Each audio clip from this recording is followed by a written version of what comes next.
I'm about to find out if these Sport 4S's that are completely bald now, but these were 305/30 by 19.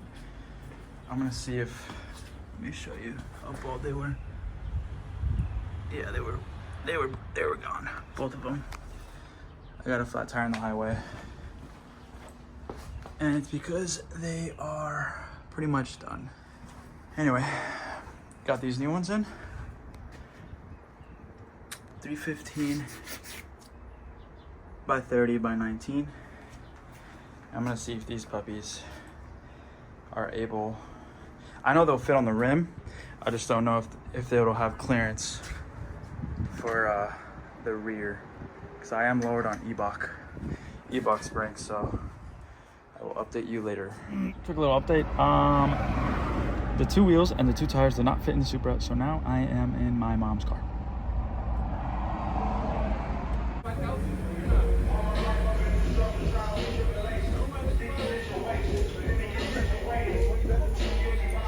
Moment of truth. Will the 315s fit the rear? My answer is probably. It's only that much bigger than 305, right? Okay. I am underneath the car. There's the beautiful Boost Logic exhaust. Check it out.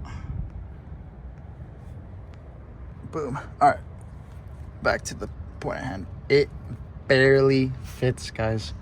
Okay, you see that box right there? Holy moly. Yeah, look at the clearance on the back. It is millimeters away from the fender liner. So we're gonna hope it works out and doesn't rub when I'm driving. I guess I should put a disclaimer that I don't think anybody has attempted this on a stock suspension setup. So if you're not lowered on anything, it's probably gonna rub, but I don't know for sure until someone tries it. I do want to give credit to some guy on the Mark 5 Supra forums. His name's Trailblazer. His setup, pretty sure he has more than just coilovers for his suspension. I don't know like what other parts he added, but it's way more adjustable than just lowering springs, which is what I have. I mean, I gave it a shot anyway, and thankfully it worked out. I've been driving to work and back. It's my daily driver, so no rubbing, even under full throttle. What I forgot to mention in the video is I was so worried about that box rubbing the tire, but I completely forgot that once the car is completely off the jack, then the car settles and the spring like lowers. So it completely cleared the box. The box wasn't an issue. The only issue would be the fender liner. Like it's really, really close. The 305s lasted me 26,000 miles. They were like pretty much bald to the point where the metal was showing, and then I got a flat, which I should have replaced them before I got the flat, but I learned. I think this is the best setup for a Mark 5 Supra that is going to be like a daily driver, because they last you a long time and they hook if you're pushing 500 wheel from a roll.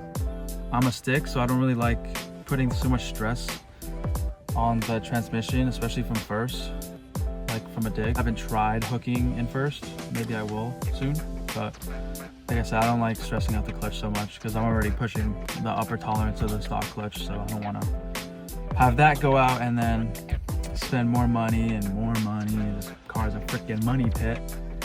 But yeah, 315s have a meatier look than 305s, obviously. Like it. 315 or 305s kind of have on Michelin's, so only Michelin's, this is only the brand Michelin. I think 305 on a 19 by 11 wheel have like a little stretchier look. If I were to put a 305 tire that wasn't Michelin, so like maybe, I don't know, like Falcons maybe, a 305, it would look meatier than a 305 Michelin, if that makes sense. So I kind of wanted that meatier look, so that's why I was like, I wonder if 315 would fit. And they do. I'm gonna go clean my car after work, hopefully, and then I'll do like a little walk around to see how or to show you guys like the final fitment and how it looks.